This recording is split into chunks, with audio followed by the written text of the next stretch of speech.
My mother summoned me to her birthday party just to announce she was cutting me out of the will. I smiled and said her decision no longer mattered because the cream-colored envelope sat on my kitchen counter like a ticking bomb, its gold-embossed lettering catching the morning light. I'd been avoiding it for 3 days, but today, the urgent text from my cousin, Grayson, forced me to acknowledge its existence. My name is Morgan, and that envelope represented everything I'd spent the last 5 years running from. I picked it up, turning it over in my hands as my phone buzzed again. "Just open the damn thing already," Sophie called from my living room couch, where she'd been pretending to work on her laptop for the past hour. "Your phone's going crazy, and I can practically hear your anxiety from here." I ripped open the envelope, pulling out a heavyweight card that probably cost more than most people's weekly grocery budget. "You are cordially invited," I read aloud, my voice dripping with sarcasm, "to celebrate Vivian Mac's 55th birthday gala. Your mother never does anything small, does she?" Sophie closed her laptop and joined me in the kitchen. "Wait, there's a handwritten note." I pulled out a smaller card, immediately recognizing my mother's precise handwriting. "Your presence is required. Come learn your fate." Well, that's not ominous at all. My phone buzzed again. This time, I answered. "Grayson, I was just about to call you. Did you open it?" His voice was tense. "Morgan, you need to be there. Trust me on this." I switched to speakerphone so Sophie could hear. "Why?" "So Mother can publicly shame me again. Last time I showed up at one of her events, she spent 20 minutes telling her friends how disappointed she was that her only daughter chose to waste her life making finger paintings. It's different this time," Grayson insisted. "Leighton called me yesterday. Something big is coming." Sophie raised an eyebrow. "The family lawyer? Now that's interesting." I walked to my studio window looking out at the city below. My latest painting sat unfinished on its easel, defying the perfectly manicured world my mother inhabited. "What did Leighton say exactly?" "He wouldn't give details, but he mentioned your grandmother's letter. You know, the one she left you before she died." My heart skipped a beat. I crossed the room to my desk, pulling open the bottom drawer where I kept Grandma Elizabeth's letter. I'd read it so many times the paper was starting to wear at the creases. "Morgan," Sophie's voice was gentle. "What letter?" "My grandmother left me a letter 6 months ago, right before she died. It said," I paused, unfolding the paper. "It said that when the time came, I would need to be brave, that she'd left me something that would change everything. But I had to wait for the right moment. And you never mentioned this because," Sophie crossed her arms, "because it felt private, special." I traced my grandmother's signature with my finger. She was the only one who ever really understood me, who supported my art, my choices. She was everything my mother isn't. Grayson's voice crackled through the speaker. "The gala's in 3 days, Mother's going all out. Hired that ridiculous ballroom at the Grand Plaza, invited half the city's elite. Whatever she's planning, it's going to be big." Sophie grabbed her laptop again, typing furiously. "Just check the guest list." I may have hacked into the event planner's database. There's over 300 people confirmed, including every major business contact your family has. "Perfect," I muttered. "A huge audience for whatever humiliation she has planned or—" Sophie looked up, a mischievous glint in her eye. "The perfect opportunity to finally stand up to her. Your grandmother must have had a reason for leaving you that letter. Maybe this is the moment she was talking about." I read the invitation again, my mother's note sending a chill down my spine. "Come learn your fate." After years of trying to force me into her mold, the right schools, the right clothes, the right career path. Was this her final power play? "I'll be there," I told Grayson, "but I'm doing this my way." After hanging up, I walked back to my painting. It was a portrait of my grandmother, her kind eyes seeming to watch me with that knowing look she always had. At her throat was the antique locket she never took off, the one she'd left me in her will, along with the letter. Sophie came to stand beside me. "What are you thinking?" I touched the real locket hanging around my neck, feeling its weight. "I'm thinking it's time to open this. Grandma said in her letter that when I needed answers, I'd find them here." "Well then," Sophie grinned. "Let's see what secrets your grandmother left you." The locket's clasp was stiff, as if it hadn't been opened in years. As it finally clicked open, a tiny folded paper fell into my palm, and I knew with absolute certainty that my life was about to change forever. The Grand Plaza's ballroom sparkled like a crystal cave, but all that glitter couldn't mask the tension in the air. I smoothed down my emerald green dress, decidedly not the pastel pink my mother had suggested, and felt Sophie squeeze my arm reassuringly. "Ready for this," she whispered, "as I'll ever be." I touched the locket at my throat, thinking of the document hidden in my clutch. The paper from inside it had changed everything, but timing would be crucial. Grayson appeared beside us, looking sharp in his tuxedo. "Heads up, Hurricane Vivian incoming at 2 o'clock. My mother glided toward us, a vision in white silk and diamonds. Her smile was picture perfect, but her eyes were arctic when they landed on me. "Darling, you came. Though I see you couldn't manage to wear the dress I sent over." "Mother," I kissed her cheek, feeling the stiffness in her posture. "Happy birthday?" "Yes." "Well," she glanced at Sophie with barely concealed disdain. "I don't recall the invitation including a +1. Sophie's my date," I said firmly. "You did say to bring someone special." Before my mother could respond, Leighton approached with 2 champagne flutes. "Vivian, you're needed by the stage. The governor just arrived." She plastered on her society smile. "We'll talk later, Morgan. Do try not to embarrass me tonight." As she walked away, Leighton pressed one of the champagne flutes into my hand. "Drink this. You'll need it." His eyes darted meaningfully to my clutch. "Is everything in place?" I nodded. "Sophie's got it covered." "Got what covered?" A familiar voice made me freeze. I turned to find Riker, my ex, standing there in an impeccably tailored suit. "Morgan, you look different." "Riker," I forced myself to breathe normally. "I didn't expect to see you here. Your mother invited me." His smile was sharp. "Said something about keeping family friends close." Sophie stepped between us. "Family friends who dated her daughter for 2 years, then dumped her after a suspicious meeting with said mother. Ancient history." Riker's eyes narrowed. "Though I'm curious why you're both looking so prepared for something." Grayson smoothly intervened. "Riker, I heard the senator's daughter asking about you earlier. She's by the fountain." As Richer walked away, I downed my champagne. "He knows something's up." "He suspects," Leighton corrected, "but he can't know. Nobody does except the 4 of us." He checked his watch. 20 minutes until your mother's speech. Are you sure about this?" The memory of the document's contents flashed through my mind. The proof of my mother's betrayal, not just of me, but of everything my grandmother had built. "I'm sure." "Morgan," a shrill voice cut through the crowd. My Aunt Patricia air kissed my cheeks. "Darling, we've missed you at the country club. Your mother says you're still doing that art thing?" "Actually," I smiled sweetly, "I just sold 3 pieces to the Modern Art Museum." "Oh." Her face fell slightly. "How creative of you." As the minutes ticked by, more relatives and family friends approached. Each interaction, a carefully choreographed dance of passive-aggressive comments and fake smiles. I watched my mother work the room. Every gesture calculated for maximum effect. Sophie's phone buzzed. "Everything's uploaded and ready," she whispered. "One text from me and it all goes live." Grayson touched my shoulder. "Last chance to back out." I looked around the room at the wealth, the pretense, the carefully maintained illusions. My grandmother's words from her letter echoed in my mind. "The truth will set us all free, even those who fear it most." "Ladies and gentlemen," a voice boomed over the speakers. "Please welcome our hostess, Vivian Mack." My mother ascended the stage radiant in the spotlight. The crowd applauded as she took the microphone, but I noticed Leighton positioning himself near the exit, phone in hand. "Thank you all for coming tonight," my mother began. "Family means everything to me, which is why I have an important announcement to make." I felt the weight of the locket against my skin, thinking of my grandmother's strength, her wisdom, her foresight in preparing for this moment. "Morgan, darling." My mother's voice turned saccharine. "Come join me on stage." Sophie squeezed my hand. "Showtime."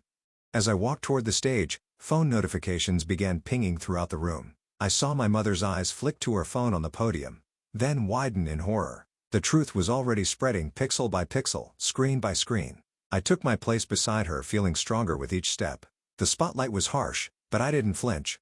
For the first time in my life, I was exactly where I needed to be. My mother's hands trembled slightly as she gripped the microphone. "I have an announcement about the future of our family legacy," she said, unaware that her carefully planned script was about to shatter like fine crystal.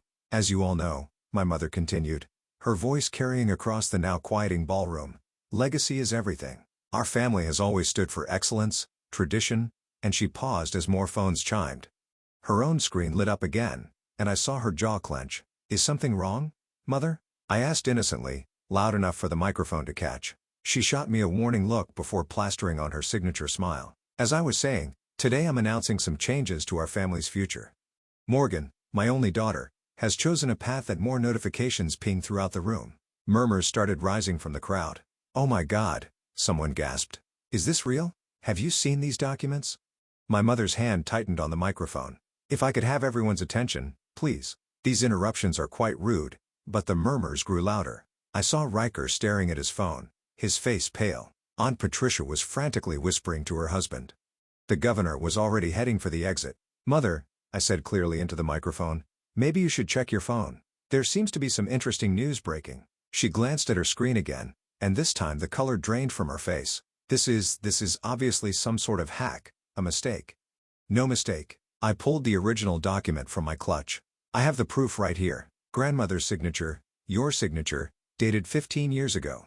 The real agreement about the company's ownership. The crowd had completely abandoned any pretense of listening to her speech. Phones were being passed around, shocked conversations erupting everywhere. She forged her own mother's signature. The overseas accounts, all those charities were fake. My mother grabbed my arm, her nails digging in. "What have you done?" she hissed. I pulled away, speaking directly into the microphone. "Why don't you tell them, Mother? Tell them how you forged Grandma's signature to transfer company ownership to yourself. How you've been embezzling from the family foundation for years. You ungrateful little." She reached for the document in my hand, but I stepped back. "Careful, Mother. Everyone's watching." Leighton stepped onto the stage, his presence commanding attention. "As the family's legal counsel, I can confirm these documents are authentic. Elizabeth left very specific instructions about their release." My mother's composure finally cracked. "You knew? You helped her with this betrayal." "Elizabeth knew everything," Leighton replied calmly. "She spent her last years gathering evidence, protecting her real legacy." He turned to address the crowd. "The full documentation has been sent to the relevant authorities and media outlets." "You can't do this," my mother snarled, grabbing the microphone again. "I built this empire. Morgan, you think you can humiliate me like this? Fine. Let me make my announcement. As of today, you are officially cut off. No inheritance, no trust fund, nothing." I laughed, the sound echoing through the speakers. "Did you really think this was about money?" Sophie appeared at the edge of the stage, holding up her phone. "The story's trending. Major news outlets are picking it up." My mother lunged for Sophie's phone, but Grayson stepped between them. "Enough, Aunt Vivian. It's over." The ballroom had descended into chaos. Business partners were making hurried phone calls. Society friends were practically running for the exits, and reporters were already gathering outside, alerted by Sophie's carefully timed press release. "Morgan," my mother's voice turned pleading, "we can fix this. Whatever you want, your art gallery, your own foundation, we can make it happen." I touched my grandmother's locket. "You still don't understand. This isn't a negotiation. This is consequences." Riker approached the stage, his face twisted with anger. "You told me Morgan was stealing from the company. That's why you wanted me to break up with her." "She was protecting her lies," I told him, "just like she's been doing her whole life." Security guards appeared at the ballroom entrance. Leighton nodded to them.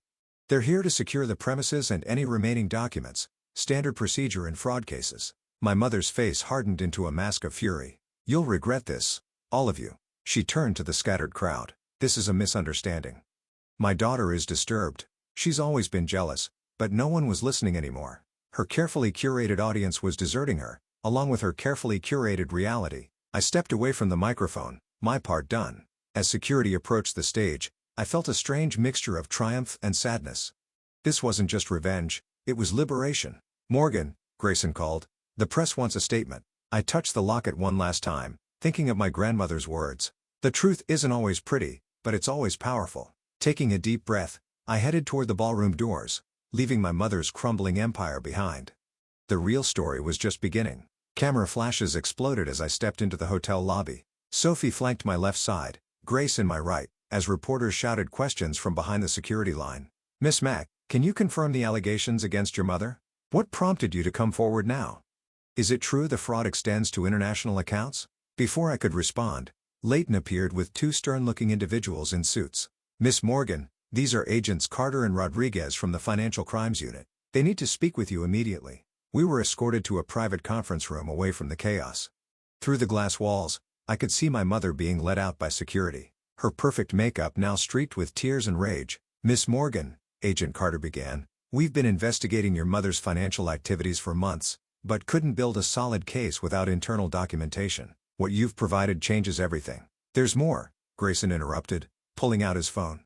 "Show her what you found, Morgan." I hesitated. "Are you sure? This part wasn't in Grandma's plans." "Because she didn't know about it," he replied. "Show them." I pulled up the encrypted files Sophie had helped me access. These are records of transactions between my mother and several shell companies. But look at the dates, they start just weeks after my father's death. Agent Rodriguez leaned forward. "Are you suggesting your mother was involved in Morgan?" Riker burst into the room, ignoring the agent's protests. "We need to talk, now." "This is a federal investigation," Agent Carter started, but I held up my hand. "5 minutes," I said. "Riker knows something we need to hear." Once outside, Riker paced the hallway. Your mother didn't just pay me to break up with you. She offered me a position in one of those shell companies. Said it was a special project that needed discretion. Sophie crossed her arms. And you're just mentioning this now? I turned it down, he said quickly. It felt wrong, but I did some digging afterward. Morgan, those companies, they're connected to the accident that killed your father. The floor seemed to tilt beneath my feet. What? Your father was investigating financial irregularities before he died, Grayson added quietly. I found his old files in Grandma's study last week. I was waiting for the right moment to tell you. A commotion erupted in the lobby. Through the glass, I saw my mother breaking away from security running toward us. Morgan, you have no idea what you're doing. Your father, 2 agents intercepted her, but not before she could throw a USB drive at my feet. The truth, she screamed as they dragged her away. It's all there. He gave me no choice. Sophie snatched up the drive before anyone else could move. Give me 2 minutes, she said, pulling out her laptop. We huddled around her as she worked her tech magic. Oh my God, she whispered as files populated her screen. Morgan, these are emails between your mother and someone called the facilitator.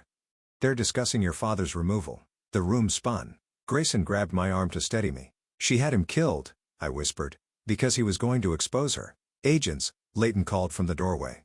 You need to see this. As the federal agents rushed to examine the new evidence, I felt a buzz from my phone. An email from an account I didn't recognize, but the subject line made my blood freeze. Your grandmother knew. With trembling fingers, I opened it. Inside was a video file. My grandmother recording herself in what looked like her final days. My dearest Morgan, her voice crackled through my phone speaker. If you're watching this, then everything has come to light. But there's one last thing you need to know. Your father left something for you. Something your mother never found. Go to the old lake house. In the boathouse, behind the 3rd panel on the east wall. What you find there will complete the puzzle. The lake house, Sophie looked up from her laptop. Isn't that where my father spent his last weekend alive? I finished. We need to go now. Grayson already had his car keys out. I'll drive. Wait, Riker called as we turned to leave. I'm coming too. I owe you that much. Sophie packed up her equipment. We should hurry. Once your mother's lawyers get involved, that lake house will be crawling with people. I nodded to the agents, who were deep in discussion with Leighton. This was no longer just about exposing my mother's business fraud. This was about justice for my father. As we rushed toward the parking garage, my phone buzzed again. Another anonymous email, this time with just 4 words, be careful, trust no one. The night wasn't over yet, not by a long shot.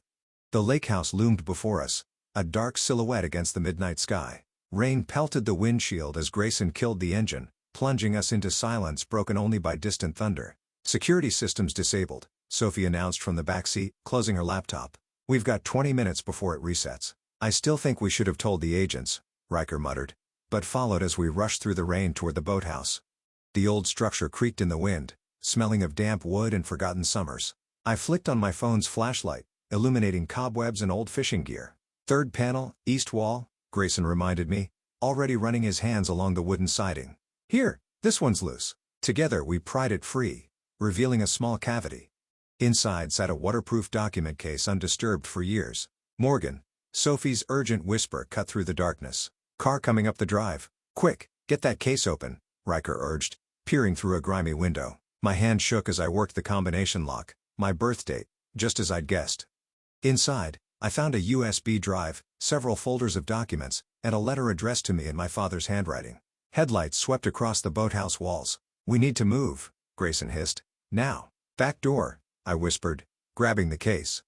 Through the trees to the guest cottage, we slipped out just as voices approached the boathouse. In the rain-soaked darkness, I caught glimpses of men in suits. Not police, not federal agents. The guest cottage was small but secure with thick walls that muffled the storm. Sophie immediately connected the USB drive to her laptop while I spread the documents across the dusty coffee table. Your father was thorough, Riker said, scanning the papers. Bank statements, offshore accounts, recorded conversations. Guys, Sophie's voice was tight. These files, they're not just about your mother's fraud. There's a whole network, politicians, judges, business leaders. Your father uncovered a massive conspiracy. Thunder crashed outside as I unfolded my father's letter with trembling fingers. My dearest Morgan, I read aloud. If you're reading this, then I failed to expose the truth, but I trust you'll finish what I started. Your mother isn't working alone. The organization she answers to has infiltrated every level of a sharp crack split the air. The cottage window exploded inward, sending us diving for cover. Sniper, Grayson shouted. Everyone down. Sophie frantically typed on her laptop. Uploading everything to my secure server. Done. Another shot rang out. Riker grabbed the document case. We need to get out of here. The tunnel, I gasped, remembering childhood adventures. There's a storm tunnel under the cottage leads to the lake. Morgan. A familiar voice called from outside. We just want to talk. That's impossible, I whispered. That's my mother's brother, Uncle James. He died 3 years ago. Apparently not, Grayson said grimly. Morgan. That tunnel. Where? I led them to the bathroom, pulling up the loose floorboards to reveal a dark passage below. As we dropped down one by one, I heard the cottage door splinter. There in the tunnel, someone shouted above us. Call the others. We ran through the darkness, our phone lights bouncing off wet concrete walls. The tunnel seemed endless. The sounds of pursuit growing closer. There. Sophie pointed to a maintenance ladder. That has to lead out. I climbed first, pushing against the heavy cover. Rain poured in as we emerged one by one behind a lakeside convenience store. My car's 2 blocks away, Sophie panted. We can make it if Morgan. Riker's voice stopped me cold. He was staring at his phone. You need to see this. A news alert showed my mother being released from custody, smiling at cameras as her lawyers made statements about false allegations and family misunderstandings. How? I gasped. They had evidence. Look who's standing behind her. Grayson pointed to a figure in the background. Uncle James, very much alive and wearing an FBI badge. This goes higher than we thought, Sophie said, clutching her laptop. Way higher. My phone buzzed. Another anonymous email. Safe house ready. Coordinates attached. Hurry. We can't trust anyone, I realized, thinking of my grandmother's warning. This isn't just about my mother anymore. This is about... Tires screeched at the end of the street. Black SUVs appeared from both directions. Run. Grayson grabbed my arm. Split up. Meet at the coordinates. Go. As we scattered into the rain-soaked night, I clutched my father's letter against my chest. Whatever this conspiracy was, whoever was involved, I knew one thing for certain. The truth had cost my father his life, and now it might cost us ours. The safe house turned out to be an abandoned art gallery in the industrial district. I slipped through the back entrance, heart pounding, checking every shadow. Sophie was already inside, her laptop casting a blue glow across her face. Grayson's 2 minutes out, she whispered. No sign of Riker. What have you found? The files are encrypted, but I've cracked the first layer. She turned the screen toward me. Your father was building a case against something called Project Legacy. Look at these names: judges, senators, CEOs. The door creaked. We both froze until Grayson's familiar whistle signaled all clear. You're bleeding, I noticed as he joined us. Scraped the fence getting away. He pulled out his phone, but I got something. Recorded a conversation between your uncle and someone